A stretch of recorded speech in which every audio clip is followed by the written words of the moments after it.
Welcome to Harlem Stories. I'm Robert Lazo, And I'm Adam Feinberg. and in this episode, we're going to talk about outdoor space.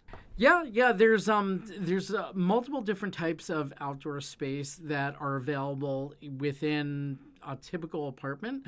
Obviously, if you're looking at a brownstone or townhouse scenario, you are expecting a backyard. Maybe even a front yard. But however, we're going to really focus primarily on, the four types of outdoor space that you could potentially have in a condo or co-op building. There is the balcony, there is the terrace, there is the patio, and then there's the areaway, which very few people know what an areaway is. What about garden? Does that fall into any of those other categories? The garden is more the townhouse. You might see that, but it really falls into one of those categories. Okay, got it. So let's talk about the two. Let's focus on the two that are most common that you're going to see in the most typical of listings. So number one is going to be the difference between the balcony and a terrace. So a balcony typically juts out from the building, and it is in addition to the building. So it's not necessarily like set back from like a roof on the roof and set back and above another apartment or another space in the building, which is what you're going to find, and that's the way a terrace is defined.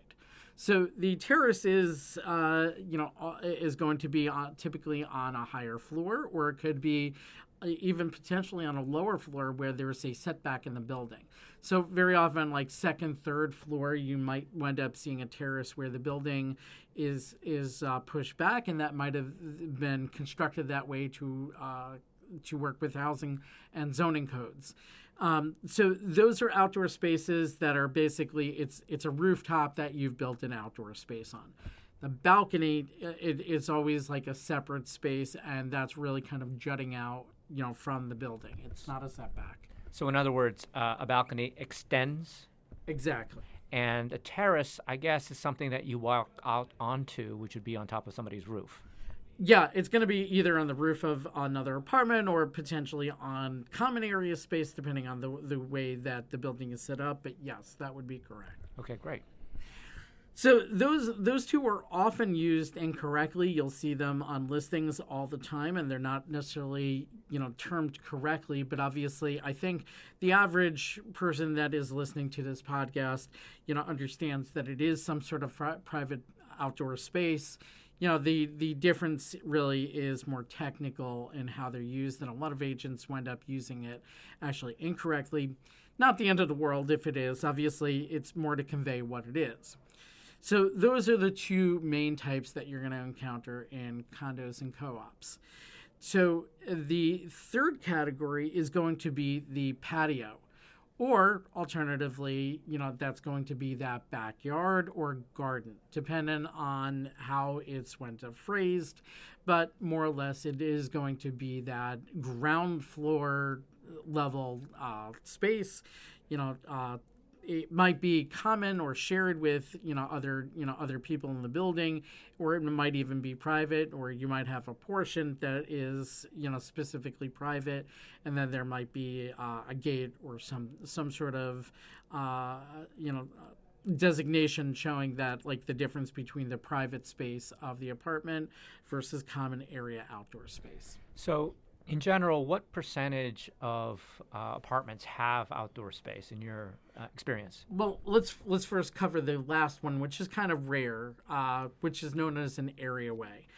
Areaway is typically going to be more of like a ventilation shaft. It could wind up being prettier than that in some cases. So, for instance, let's just say that there is a below-ground cellar space that has a walkout, this walkout areaway space. It kind of feels like it's like either a balcony or a terrace of some sort, but it's actually below ground. And on one side of it, you actually see ventilation for building systems, through that. That's what makes it an areaway space. It is below grade. Now, back to your last question of in terms of how common are these outdoor spaces?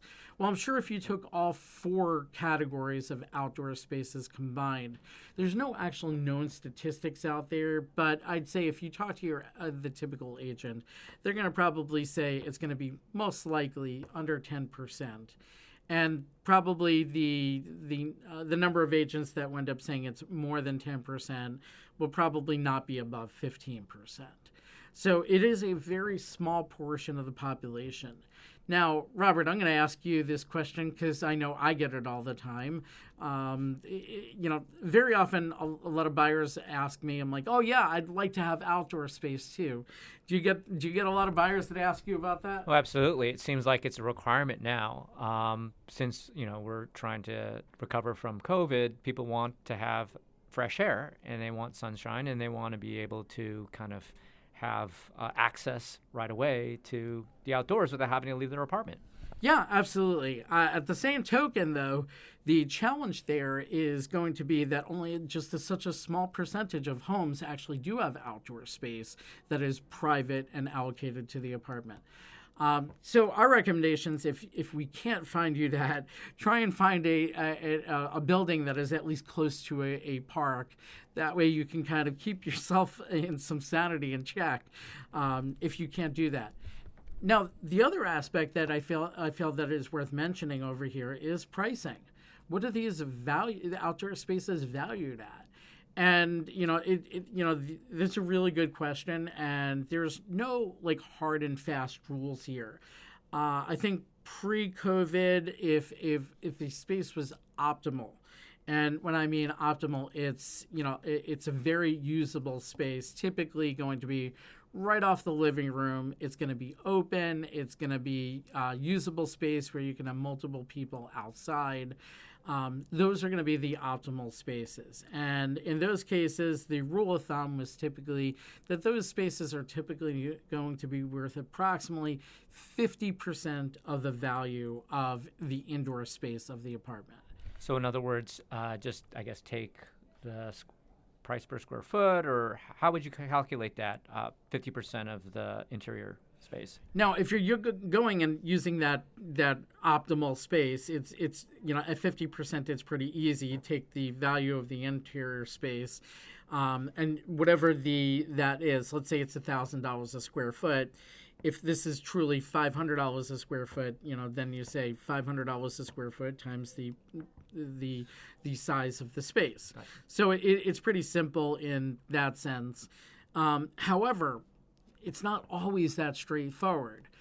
So what if the outdoor space is only accessible outside of a second or third bedroom, and you have to go through that bedroom to get to that space? And what if it's small? And what if it's, got a blocked view? I mean, all these things kind of impact, and it's very subjective. And that's something that as agents that we often have to evaluate with and discuss with our clients and try and, see if we can come to some sort of reasonable agreement as to what the value of that outdoor space might be. And then just taking a quick step back. So we've been talking primarily about private outdoor space. There's also, I would say, shared outdoor space, especially in the newer buildings. You've got things like a shared roof deck or some type of shared common area, perhaps a shared garden. That's an option. I'm not sure to what degree that directly correlates with the price of an apartment, but obviously it's an amenity that would be something that would be worth paying attention to. And the other thing, it sounded like Adam was joking a little bit, but I think he really means it, is that, if you don't have access to outdoor space, it's really helpful if you have access to a park, especially if that park is right across the street. You're in a really good situation. So I would say, even though an apartment might not have private outdoor space or shared outdoor space, there's a lot to be said for being close to green space or park area. Absolutely. And I like the fact that you did bring up about the amenities within a building, including that outdoor space, that roof deck. That is another category. I wouldn't necessarily say that it's because it's a public space. I'm not talking about the same thing as like a terrace or a balcony, because we were talking about private forms of ownership, whereas that is a shared shared amenity within the building. That said, those shared amenities, they are rather expensive to run, so you're not going to see them as frequently in smaller buildings. It's usually going to be the larger buildings that you'll come across it. Smaller buildings, yeah, sometimes they do add it, but it is a hefty expense to come up with all the requirements that the city has. And, if we're interested in that, that could be probably a whole separate conversation. But at the same time, what we really want to focus is just educating you on what some of these are. Now, the one last thing I want to talk about in terms of valuation of these is that COVID has kind of made that value of the outdoor space all that much more important. So while I talk about like this optimal value of 50% the value of great outdoor space, I think the demand has risen even more than it was previously since COVID hit. And that premium could actually wind up being as high as 60 or 65% of the value of the indoor space. But, it's all going to be on a case-by-case basis, and that's, what we'll ultimately have to consider, when we're looking at, whether pricing it on the sell side or valuing it on the purchase side. And I think while we have the opportunity, since this is Harlem Stories, we can probably mention a few of the fantastic parks that are in Harlem. I guess we can probably start off, even though it's just south of Harlem, with Central Park. Yeah. I mean, Harlem, and I know we've discussed this in other episodes, and we'll probably discuss it in even more because it is such a prevalent component in Upper Manhattan. We have starting at 110th Street, there's already a few parks within Harlem. You have Central Park, you have Morningside Park, you have Riverside Park. Start going a little further north, you've got St. Nicholas Park, Jackie Robinson Park, Riverbank State Park. I know that there's others there, but these are just some of the parks that are located up in Harlem, Hamilton Heights. As we go north into Washington Heights, there's even more, and Inwood, don't want to forget Inwood. But yeah, there's a tremendous amount of green space in these neighborhoods. Very good. Do you have anything else you want to talk about in terms of outdoor space? No, I think really just understanding that like not all outdoor spaces are equal to each other, and they're not going to be valued the same either. And just understand actually now that I'm thinking about it, one last thing. The outdoor space for the apartment should not be included in the listing as part of the apartment. It should be a separate calculation. So every once in a blue moon, you will see listings that basically include it in there because that's the way it was written in the offering plan. But that said, in the vast majority of instances, that outdoor space should not be included when you see that square footage number. Okay. Well, thank you very much for joining us, and we will see you next time in the next episode of Harlem Stories.